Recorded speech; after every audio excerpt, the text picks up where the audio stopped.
Ini adalah jalan utama untuk ke Masjid Al-Ihsan, dan ini adalah pintu masuk utama dan ini adalah pintu keluar.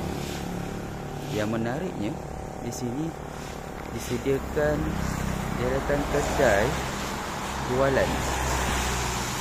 Yang menariknya, kedai ini dibina berhampiran pagar masjid. Ini adalah pagar masjid.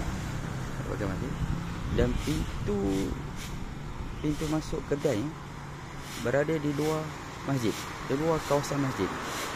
Jadi untuk peniaga berniaga pada waktu perniagaan di luar waktu solat adalah hal amat mudah dan memudahkan customer peniaga datang dan parking di luar.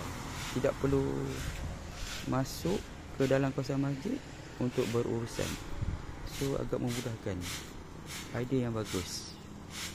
Setengah tempat meletakkan kedai berada di dalam kawasan masjid, dan mereka kedai itu kurang pelanggan, sebabnya leceh customer datang. Tapi ini bagus, pintu masuknya betul di luar kawasan, di luar pagar, tapi kedai berada di dalam kawasan masjid. Nampak kedai kopi, kedai muslimat dan beberapa kedai. Nice idea.